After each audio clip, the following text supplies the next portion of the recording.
Assalamualaikum warahmatullahi wabarakatuh. Shalom. Halo teman-teman.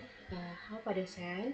Pada video kali ini saya akan membahas materi mulai dari peran akuntan, pengenalan biaya, laporan keuangan, hingga metode penelitian biaya. Pertama, kita akan bahas peran akuntan dalam organisasi perusahaan. Dalam organisasi, ada 3 bidang akuntansi yang paling terhubung. Pertama, manajemen accounting. Ini berfokus pada informasi untuk manajer agar bisa mengambil keputusan internal. Kedua itu ada financial accounting. Ini berfokus pada laporan untuk pihak luar negeri seperti investor dan pemerintah. Yang ketiga itu ada cost accounting. Ini menyediakan data biaya yang dibutuhkan oleh bidang di atas. Dalam mengambil beberapa keputusan strategi, biasanya itu menggunakan strategi cost management. Perlu diingat, strategi yang paling sempurna pun akan sia-sia jika tidak dieksekusi dengan baik. Untuk menjalankan, kita harus paham value chain atau rantai nilai, yaitu rangkaian kegiatan yang menambah nilai produk meliputi riset dan development, desain produk, produksi, pemasaran, distribusi, dan pelayanan pelanggan. Ada 4 kunci kesuksesan atau disebut key success factor, itu ada biaya dan efisiensi, kualitas, waktu, dan inovasi. Dan akuntan memiliki 3 peran utama. Pertama ada problem solving, kedua ada scroll capping, ketiga ada attention direct.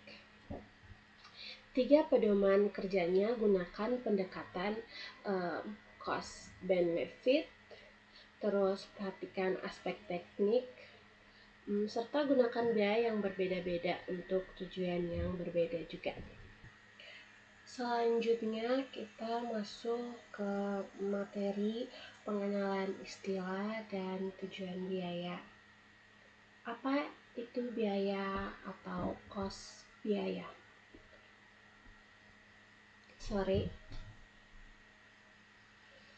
Kedua, kita akan masuk ke materi pengenalan istilah dan tujuan biaya. Apa itu biaya atau cost? Biaya adalah sumber daya yang dikorbankan untuk mencapai tujuan tertentu. Ada biaya aktual yang sudah terjadi di masa lalu dan biaya anggaran yang merupakan perkiraan masa depan. Segala sesuatu yang biayanya ingin kita ukur disebut objek biaya. Proses pengumpulan datanya disebut akumulasi biaya. Lalu proses membebankannya disebut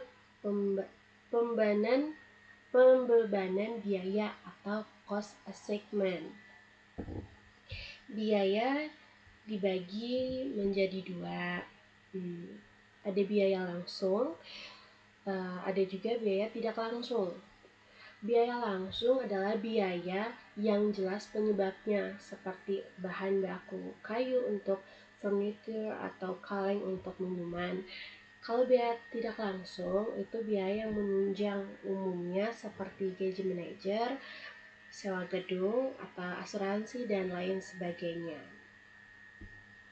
Kemudian dilihat dari perilakunya, biaya variabel.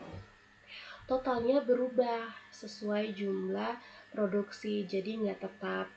Ada pula biaya tetap, totalnya tuh tidak berubah meskipun produksinya naik atau turun, tapi biaya per unitnya akan mengecil jika produksi biaya banyak. Kita juga mengenal cost drive, yaitu faktor yang memicu biaya, dan relevant rate, yaitu batas volume, di mana pola biaya itu tetap berlaku. Cara menghitung biaya per unit adalah total biaya dibagi jumlah unit. Berikutnya, laporan posisi keuangan atau Statement of Financial Position.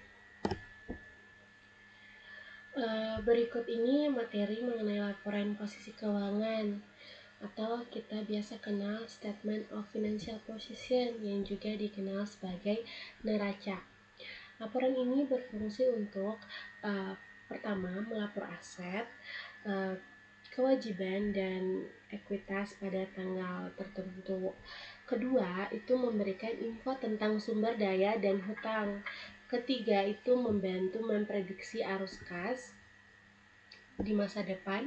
Keempat, itu digunakan untuk menghitung tingkat pengembalian atau mengevaluasi. Namun, biasanya laporan ini tuh memiliki keterbatasan, yaitu sebagian besar aset dicatat berdasarkan harga perolehan menggunakan estimasi, dan banyak nilai finansial tuh yang tidak tercatat. Unsur-unsurnya tuh terdiri dari aset, dalamnya ada sumber daya ekonomi yang dimiliki. Aset itu tidak lancar. Pertama itu aset tidak lancar, investasi jangka panjang, tanah, gedung, mesin. Kedua, ada aset lancar, dimana tuh di dalamnya tuh ada kas, persediaan, piutang yang bisa dicairkan dalam waktu singkat. Kewajiban hak kreditur atau hutang yang harus dibayar terdiri dari kewajiban jangka pendek dan jangka panjang. Ekuitas, hak pemilik meliputi modal saham, ejo saham, laba ditahan, dan lain sebagainya. Next, metode full costing. Sekarang kita akan membahas teknik yaitu metode full costing atau penetapan biaya penuh. Full costing adalah metode pembebanan biaya yang memasukkan seluruh biaya produksi, baik yang bersifat variabel maupun tetap, ke dalam harga pokok produk. Jadi, biaya pabrik apapun itu ikut diperhitungkan sebagai biaya produk. Di dalamnya ada komponen utama terdiri dari bahan baku langsung, tenaga kerja langsung, dan biaya overhead pabrik. Perbedaan mendasar full costing dengan metode lain adalah perlakuan terhadap overhead tetap. Di sini tuh biaya overhead tetap dianggap sebagai biaya invariable atau biaya persediaan. Maksudnya tuh akan menjadi aset selama produk terjual dan baru menjadi beban saat produk terjual. Metode ini tuh menghasilkan laporan laba rugi yang lebih tradisional dan biasanya digunakan untuk pelaporan eksternal sesuai standar akuntansi keuangan. Nah, itulah rangkuman lengkap materi saya yang menurut saya tangkap untuk pembelajaran Bapak. Mulai dari peran akuntan, pemahaman dasar biaya, struktur laporan keuangan, hingga metode full costing. Semoga pemaparan, penjelasan, pengertian materi dari saya ini cukup untuk Bapak. Terima kasih. Waalaikumsalam warahmatullahi wabarakatuh. Shalom.